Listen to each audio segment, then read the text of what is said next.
Bonjour à tous. Aujourd'hui, j'ai décidé de parler d'un sujet urgent sur le signe du retour de Yeshua et concernant la guerre qui doit avoir lieu en Israël et qui a été annoncée par la prophétie de Zacharie.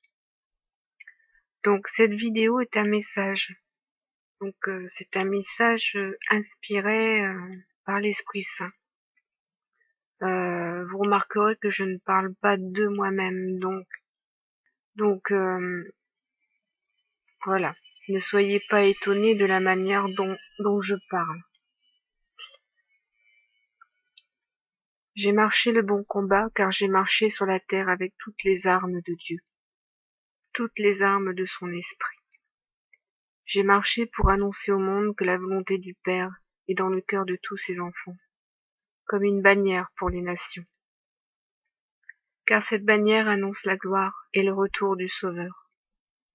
Mais le monde est dans l'ignorance, et ceux qui ne sont pas de Dieu ne lui appartiennent pas. Alors ceux-là ont été laissés à leur voie de perdition, afin qu'ils se perdent plus encore. Et ceci, je ne vous le dis pas de moi-même, c'est ce qui est annoncé par l'Esprit de Dieu au peuple du monde. Car il est dit que Dieu envoie une puissance d'égarement à tous. Il est dit ceci dans 2 Thessaloniciens 2, et avec toutes les séductions de l'iniquité pour ceux qui périssent, parce qu'ils n'ont pas reçu l'amour de la vérité pour être sauvés. Aussi Dieu leur envoie une puissance d'égarement, pour qu'ils croient au mensonge, afin que tous ceux qui n'ont pas cru à la vérité, mais qui ont pris plaisir à l'injustice, soient condamnés. Ceci est également valable pour ceux qui ont reçu Dieu et l'Esprit de Dieu, et qui se sont ensuite détournés de lui. Dans Romains, chapitre 1, verset 21, il est dit « Puisqu'ayant connu Dieu, ils ne l'ont point glorifié comme Dieu, et ne lui ont point rendu grâce, mais ils se sont égarés dans leurs pensées, et leur cœur sans intelligence a été plongé dans les ténèbres.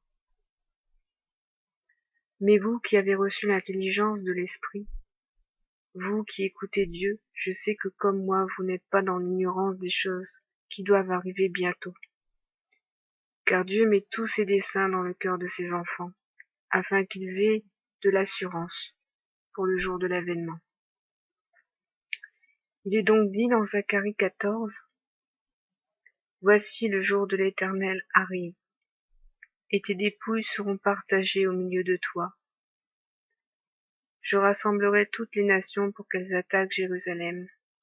La ville sera prise, les maisons seront pillées, et les femmes violées. La moitié de la ville ira en captivité, mais le reste du peuple ne sera pas exterminé de la ville. L'Éternel paraîtra et il combattra les nations, comme il combat au jour de la bataille. Ses pieds se poseront en ce jour sur la montagne des Oliviers, qui est vis-à-vis de Jérusalem, du côté de l'Orient. La montagne des Oliviers se fendra par le milieu, à l'Orient et à l'Occident, et il se formera une très grande vallée. Une moitié de la montagne reculera vers le septentrion, et une moitié vers le midi. Vous fuirez alors dans la vallée de mes montagnes, car la vallée des montagnes s'étendra jusqu'à Hadzel.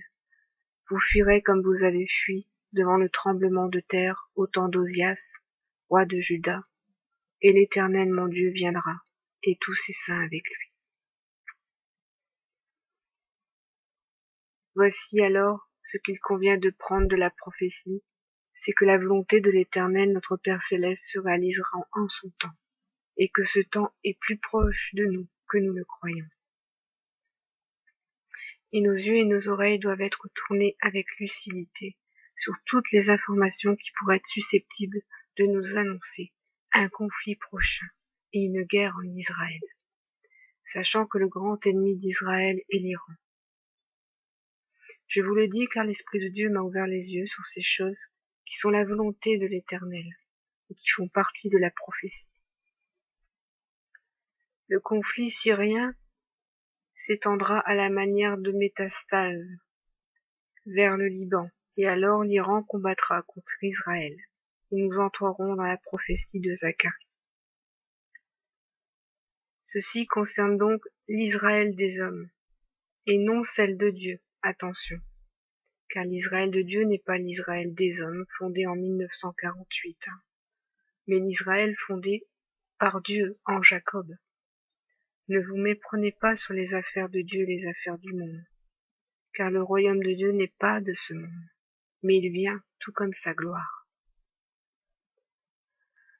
Soyez bénis, restez attentifs, soyez à l'écoute de l'Éternel, l'écoute de son esprit.